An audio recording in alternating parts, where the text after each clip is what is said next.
Bideo tutorial honetan, URL edo interneteko helbide luzeak nola laburtzen diren ikasiko dugu. Hau da, URL laburtzaileak ezagutuko ditugu. Hasteko, URL helbide laburtzaileak zer diren ikasiko dugu, zertarako eta noiz erabili, nola erabili eta amaitzeko hainbat laburtzaile ezagutuko ditugu. Izenak dioen bezala, URL helbide laburtzaile bat, URL helbideak laburtzen dituen software bat da. Zertarako izan daiteke interesgarria URL-ak nola laburtzen diren jakitea?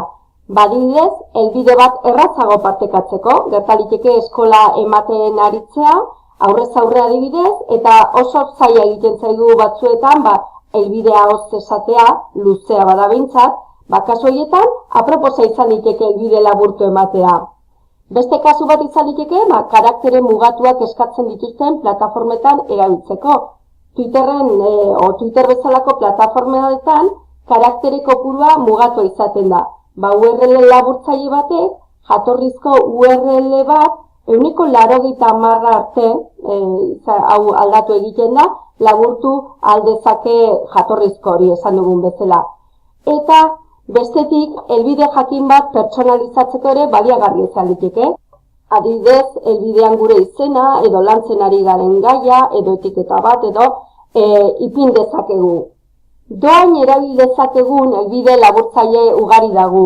Guk horietatik 3 ikusiko ditugu. Labur.eus, go.gl, Googleena, eta bit.ly. Ikusiko dugun lehena, labur.eus izango da. Dinamika oso erraza da. Helbide luzea hementxe kopiatu eta geziari emanez, helbide laburtua, esteka laburtua, topatuko dugu.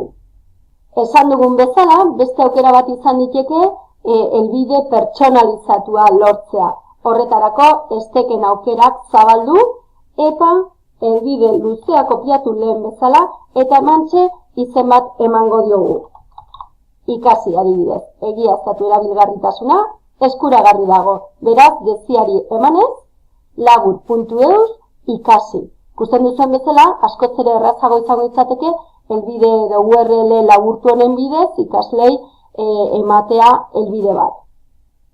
Laburtutako esteken jarraipena egin nahi baldin badugu, erregistratu egingo gara.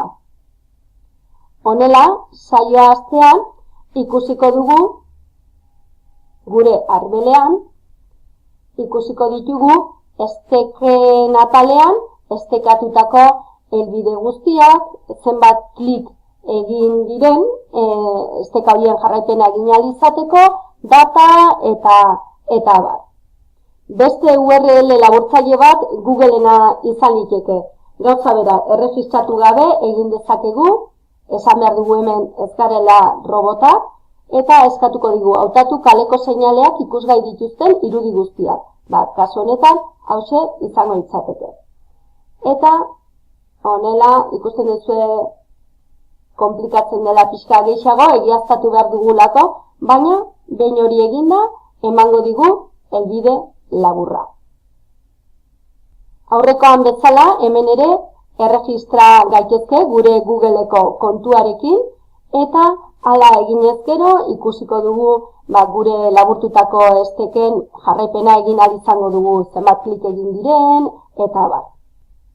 Hementxe ikusten dugu, jatorrizko URL-a, noiz egin zen, laburtutakoa, eta zenbat klik egin diren bertan. Azkenik, bit.ly ezagutuko dugu, gauza bera erregistratu gabe, hementxe piniko dugu, eta ikusten dugun bezala, berehala ematen digu URL laburtua. Hemen ere kontua sor dezakegu eta gauza bera jarraipena egin dezakegu. Laburtutako URL horien jarraipena. Bideo tutorial honetan URL helbide laburtzaileak zer diren ikasi dugu, zertarako eta noiz erabili, nola erabili ere ikasi dugu, eta amaitzeko 3 laburtzaile ikasi ditugu edo ezagutu ditugu.